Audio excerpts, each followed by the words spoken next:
Bonsoir et bienvenue dans cette grande édition du journal. Le vice-premier ministre, ministre des Transports et Voies, des Communications et Désenclavement, Jean-Pierre Bemba, a reçu mardi 21 octobre l'ambassadeur extraordinaire et plénipotentiaire de la République populaire de Chine en RDC, Zhao Bin.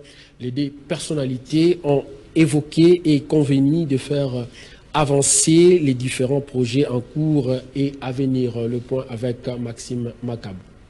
Dans le cadre de ses responsabilités à la tête de la Task Force RDC Chine et en sa qualité de vice-premier ministre, ministre des Transports, Voies des Communications et Désenclavement, le VPM Jean-Pierre Bemba a reçu mardi 21 octobre en son cabinet à Kinshasa l'ambassadeur extraordinaire et plénipotentiaire de la République populaire de Chine en RDC et son Excellence Zhao Bin.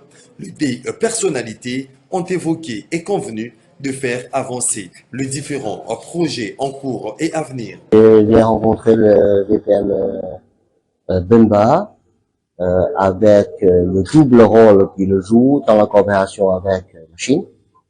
D'un côté, il est chef de file de Task Force Chine du gouvernement congolais.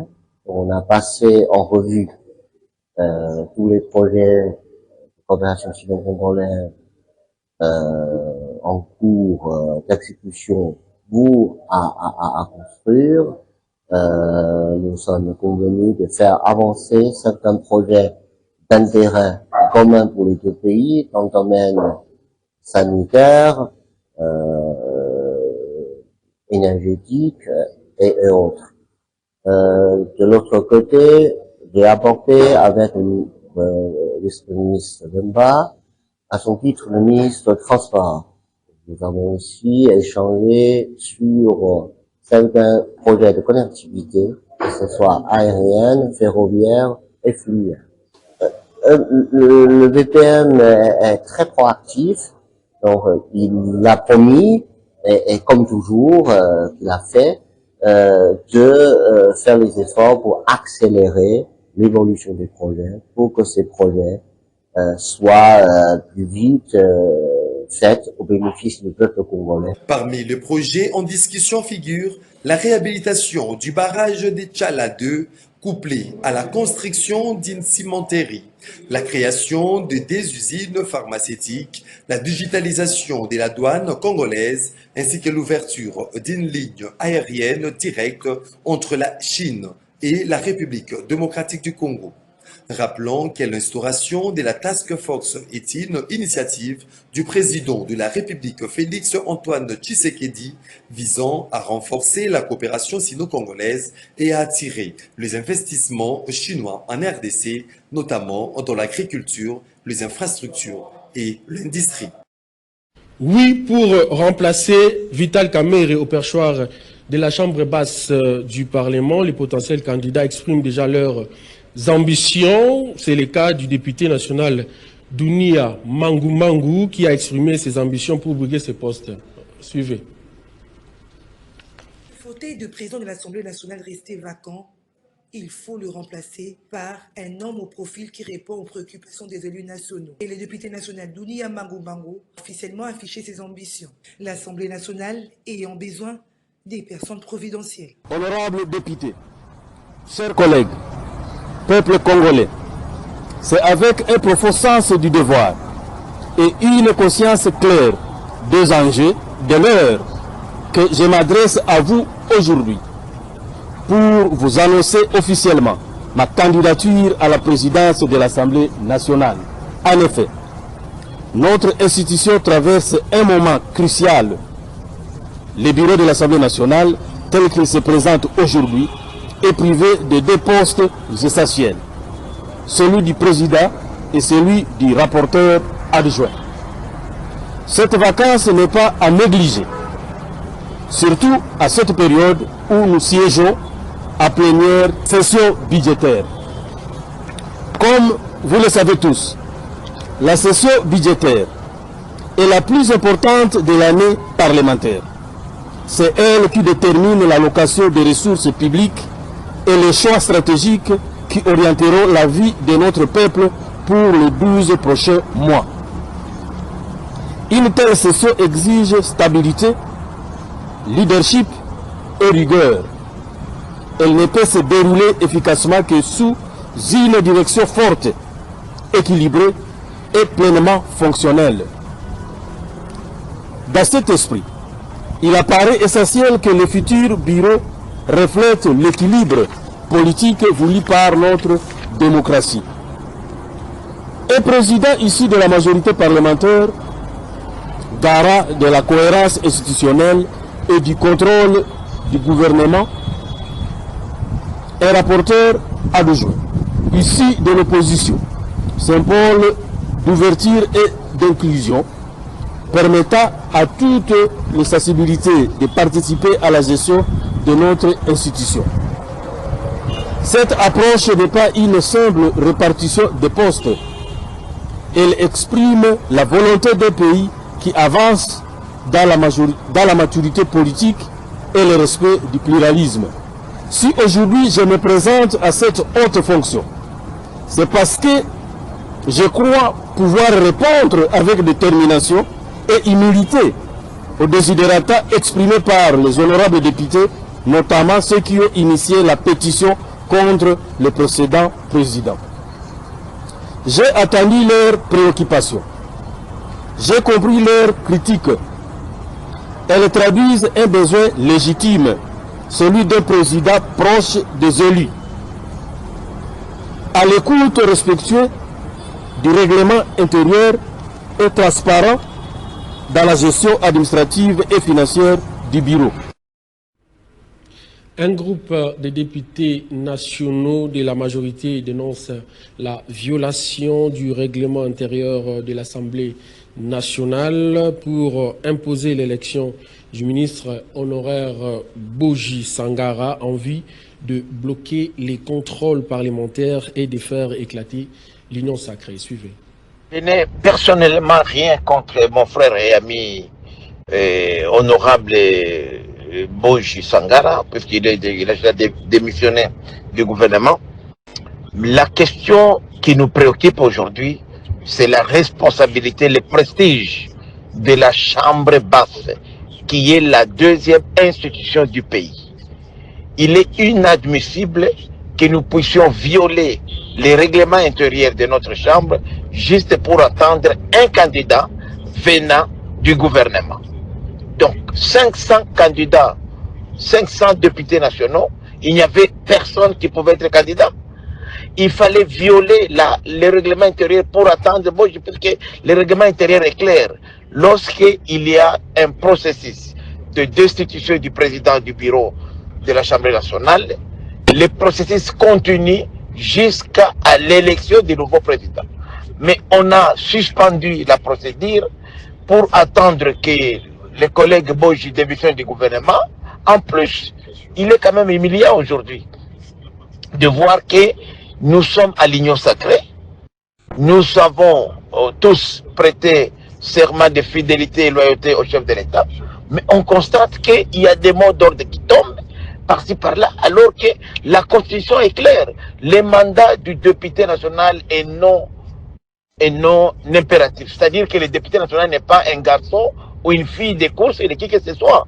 Mais nous constatons aujourd'hui que les collègues privilégient la politique au-dessus de la loi. C'est ça qui nous révolte et crée des frustrations qui risquent aujourd'hui même de remettre en cause la cohésion nationale face à l'agression.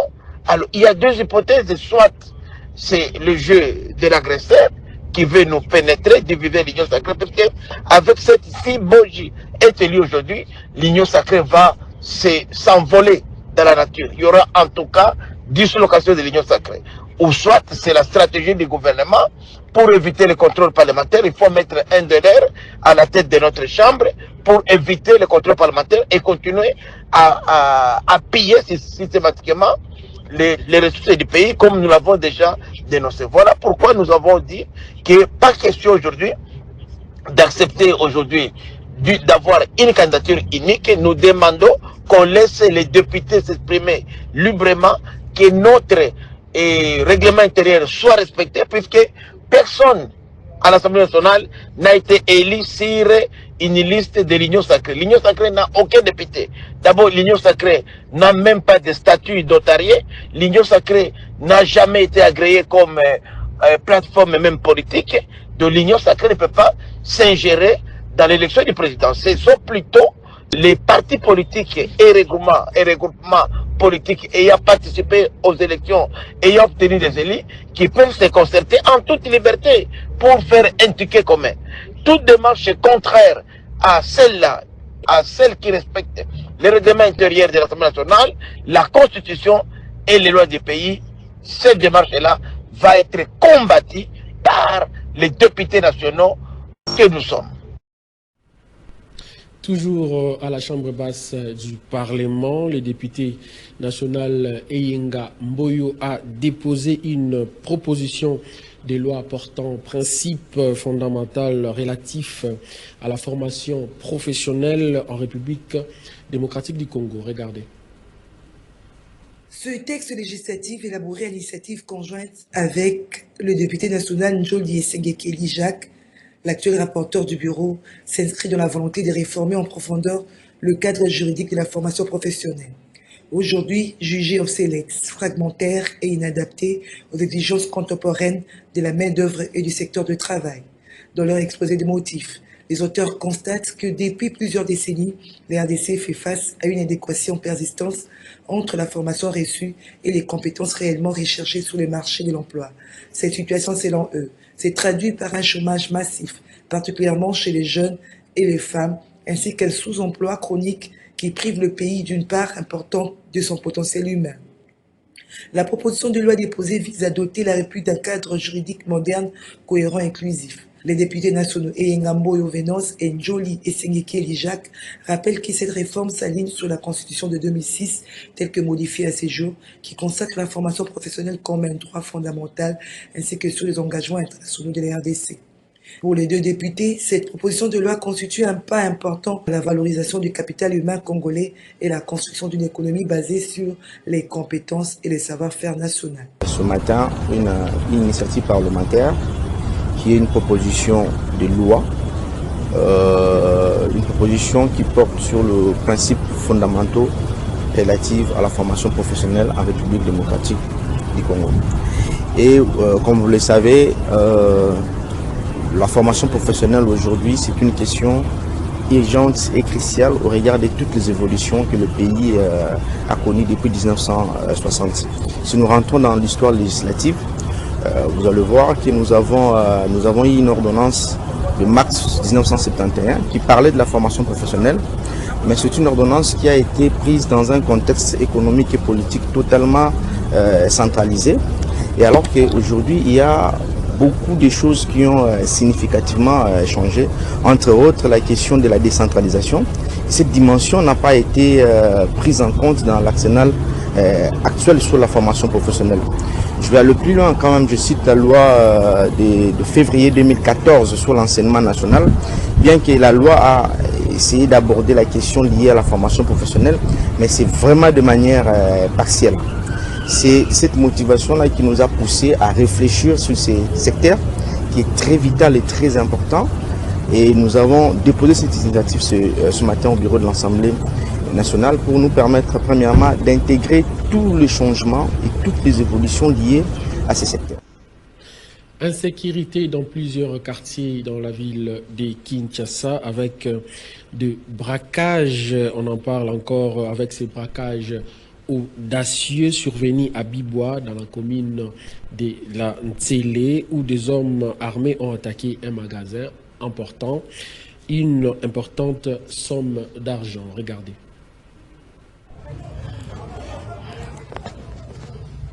Six hommes armés sont venus avec 3 motos et ont attaqué ce magasin sur l'avenue Marguerite de la commune de l'Antsele, perturbant ainsi le calme matinal du quartier Bibois.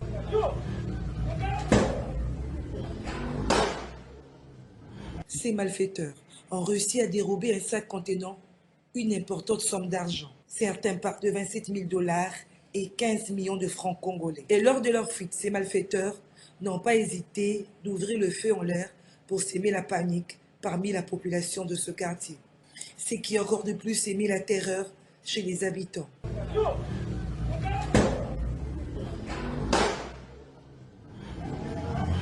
Et les forces de l'ordre sont rapidement intervenus pour sécuriser les lieux et prendre en charge la situation. Le bilan fait état d'aucun blessé parmi les habitants. Ces derniers dénoncent une insécurité croissante et appellent à un renforcement des patrouilles policières dans les quartiers périphériques. Cet acte de grand banditisme soulève à nouveau la question de l'insécurité qui sévit dans certains quartiers de la ville de Kinshasa.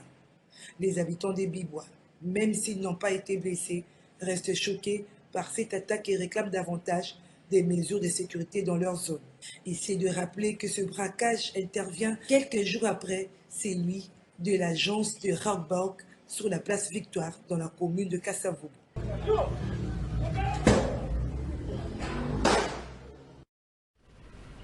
Poursuite ce mercredi 22 octobre 2025 en chambre foraine à la 14e région militaire du procès opposant les ministères publics à 8 militaires des FARDC accusés de violation des consignes, atteinte à lapidaire, abstention coupable et outrage aux bonnes mœurs sur la personne d'Honorine Porsche, allemande d'origine congolaise, arrêtée à la suite du braquage de l'agence Raobank à Victoire. Gisèle Etoko nous en parle. Au total, 8 militaires sont mis en cause dans ce procès opposant le ministère public. Ce procès oppose le ministère public à 8 militaires de forces armées de la République démocratique du Congo, accusés de viol, d'atteinte à la pudeur, de violation des consignes, d'abstention coupable et d'outrage aux bonnes mœurs sur la personne d'Honorine Porsche, allemande d'origine congolaise, arrêtée à la suite du braquage spectaculaire survenu à l'agence Raobank de la place Victoire de la commune de Kasavubu. En effet, l'instruction de l'affaire a débuté avec l'interrogation des différents prévenus. À la barre, le colonel Désiré Moumessa, accusé d'avoir diffusé la vidéo compromettante d'Honorine Porsche depuis le camp Kokolo, a nié l'avoir mise sur les réseaux sociaux, soutenant l'avoir simplement transmise à sa hiérarchie pour information. Les autres militaires, quant à eux, ont reconnu avoir filmé la scène, mais ont nié tout acte de viol ou d'attouchement.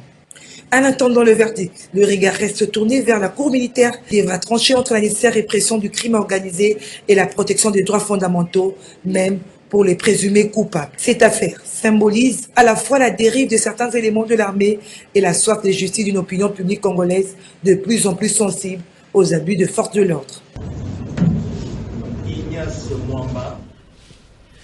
Alerte RDC, une branche de la société civile œuvrant au Congo, monte au créneau pour dénoncer les traitements inhumains dont a fait l'objet Honorine Porsche, la braqueuse de la Raobank la semaine passée, par les éléments de force de l'ordre. Zaina Dada, la secrétaire permanente adjointe de cette structure de la société civile, a dénoncé la violence physique inouïe, allant simple coups et blessures à l'exposition de sa nudité et d'actes rapportés de violences sexuelles aggravées sur cette dame. Suivez-la au micro de Richie Matomina.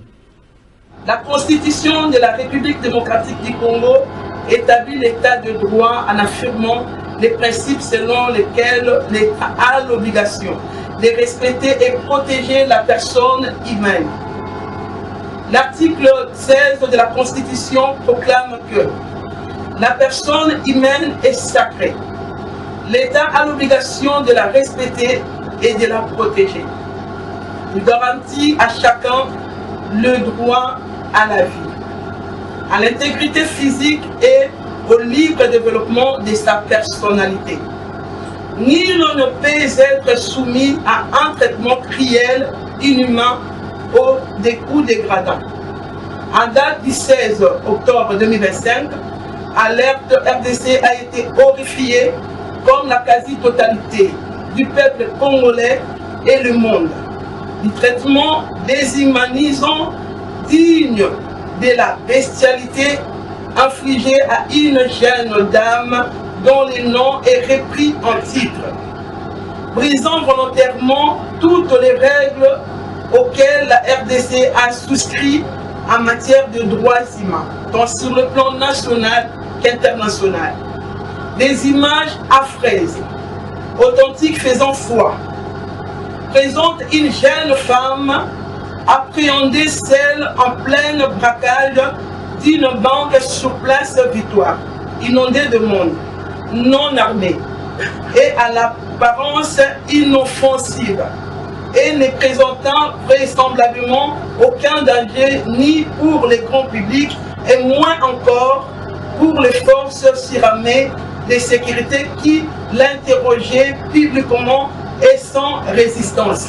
Il s'en est suivi une violence physique, inouïe allant des simples coups et blessures à l'exposition de la nudité et d'actes rapportés de violences sexuelles aggravées sur les fortunes jeunes femmes par des éléments identifiables de force de l'ordre. Saluant prompte condamnation prononcée par le président de la République, chef de l'État et magistrat suprême, avec l'expression de nos hommages le plus déférents. Alerte RDC exige à temps un châtiment exemplaire à l'encontre de tous ces civiques, éléments de force de l'ordre impliqués dans ces macabres qui non seulement déshonorent la femme en général, celle congolaise en particulier, et la RDC entière ainsi qu'à tous les autres éléments présents et restés passifs lors de la commission de ces actes odieux, ce qui constitue une non-assistance aggravée à personne en danger et leur révocation immédiate et sans condition de la police ou autres services et leur bannissement à vie de toute fonction publique en RDC. L'épidémie du choléra continue à gagner du terrain en République démocratique du Congo. 20 provinces sur les 26 qui comptent le Congo sont touchées par cette épidémie qui a contaminé 58 000 personnes avec 1700 décès. Voilà le but du point de presse organisé par les Médecins sans frontières MSF au cours duquel Jean-Gilbert Ndongi, son responsable médical au niveau de la RDC, met l'accent sur la réponse qui doit être multisectorielle, un moyen de riposter rigoureusement contre celle-ci. Pour ce qui est de MSF, cette association humanitaire internationale d'aide médicale apporte des appuis logistiques en prenant en charge les cas et intervient en créant des forages. Autre précision avec notre journaliste chargé des questions sanitaires, Nancy Ileka. Organisation non gouvernementale opérationnelle depuis une cinquantaine d'années et chargée de gérer les urgences, Médecins sans frontières MSF a tenu à Kinshasa un point de presse sur l'épidémie de choléra, au cours duquel son responsable médical dans la capitale de la RDC, Jean-Gilbert Ndong, a dressé un état des lieux de cette épidémie qui touche 20 provinces sur les 26 que compte la République démocratique du Congo, avec 58 000 cas confirmés et 1700 décès. Il est présent, il est plus que présent.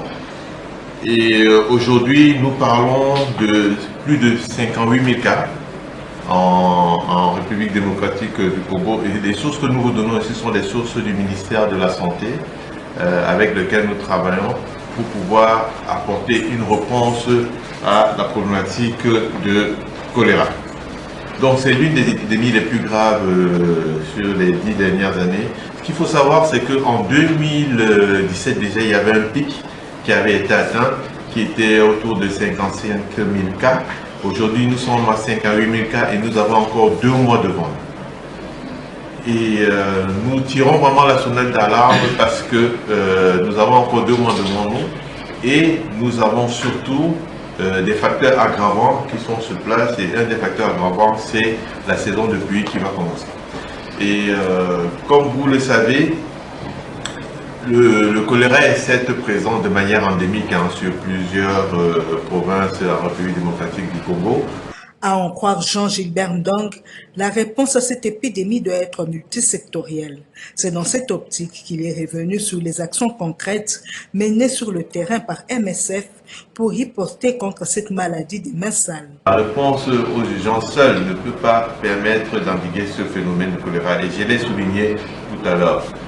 Toutefois, nous avons à travers le pays plusieurs équipes d'urgence qui interviennent. Nous avons encore des équipes qui étaient récemment du côté de l'Équateur. Au moment où je vous parle, nous avons des équipes qui interviennent dans le sud Kivu. Nous avons des équipes qui interviennent dans le Tanganyika. Après, c'est des appuis multiformes.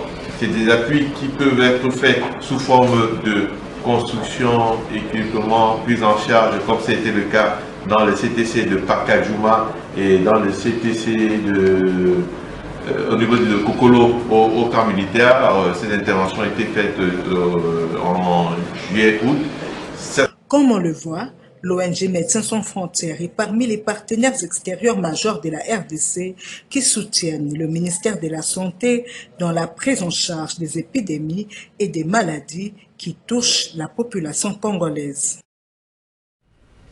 C'est sous les thèmes « Une énergie propre pour les personnes et la planète » que le monde célèbre cette année chaque année 2025 la journée de l'énergie qui vise à sensibiliser à la fois à l'accès limité à l'énergie pour certaines populations et à l'importance de la préserver en consommant de manière responsable et en adaptant des pratiques durables. Nancy Ileka.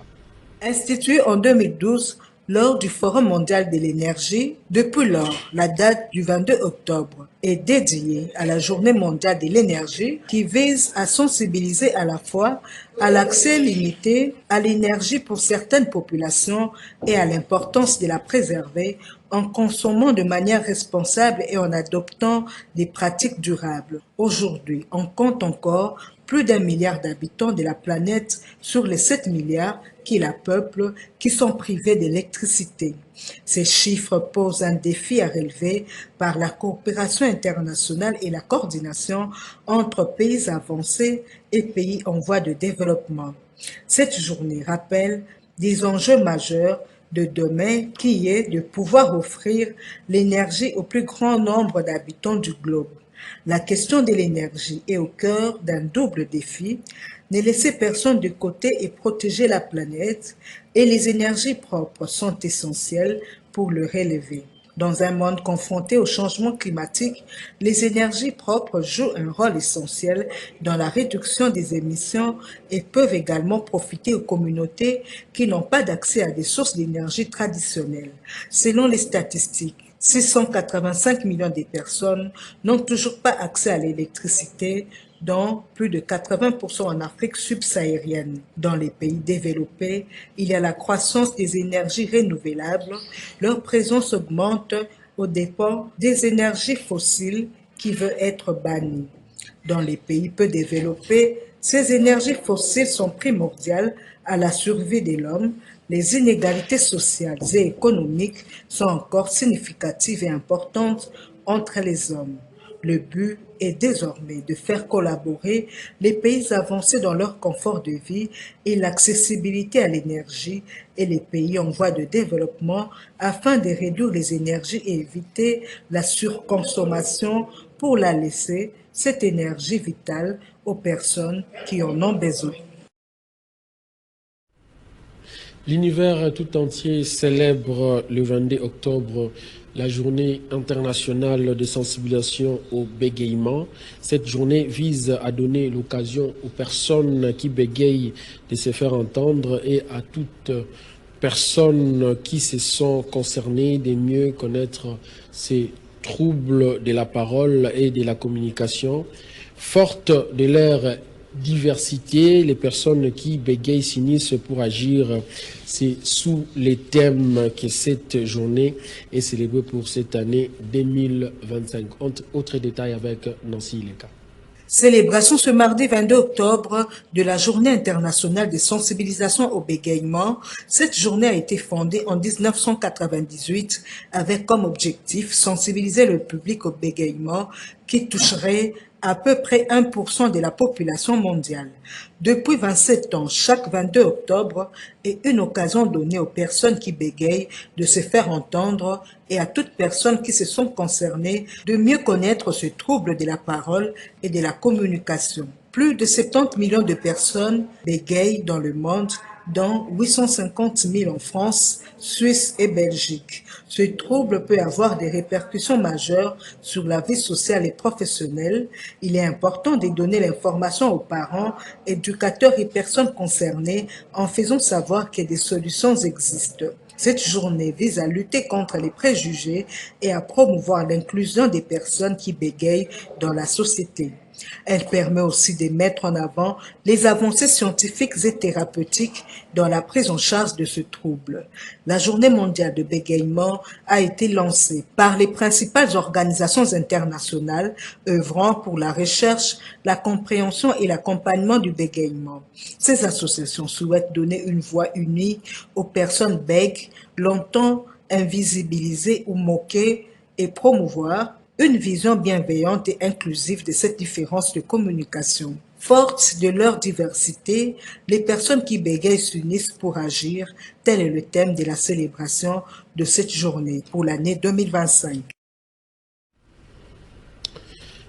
Et avant de boucler ces journaux, de grosses têtes d'érosion sont visibles sur l'avenue au Congo, au quartier d'Elvo, dans la commune de Ngaliema. Plusieurs maisons d'habitation sont exposées au risque d'y être englouties. Pour apaiser les habitants des quartiers environnants, le gouverneur a procédé à la création d'un répertoire général des sites d'érosion prioritaires dans le but d'apporter des réponses concrètes et coordonnées. Reportage.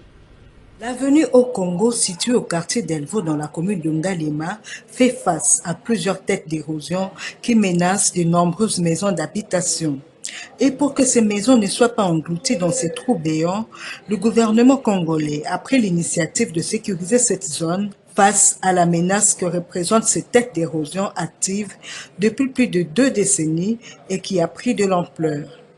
Au plan topographique, la nature montagneuse de la commune de Ngaliema et ses fortes pentes contribuent fortement au ruissellement rapide des eaux de pluie, tandis que le quartier souffre d'un manque chronique d'ouvrages d'assainissement pour l'évacuation des eaux, ce qui exacerbe les phénomènes d'érosion. De ce fait, un répertoire général des sites d'érosion prioritaires a été répertorié à travers la ville-province de Kinshasa dans le but d'apporter des réponses concrètes et coordonnées. Les habitants de Binza d'Elvo ont exprimé leur satisfaction suite à cette initiative. Notons que c'est pour la première fois depuis plus de 20 ans qu'une action gouvernementale aussi concrète soit entreprise pour résoudre ce problème majeur. Fin de cette grande édition du journal réalisé par Bruno Ndinga. Merci de l'avoir suivi. Au revoir.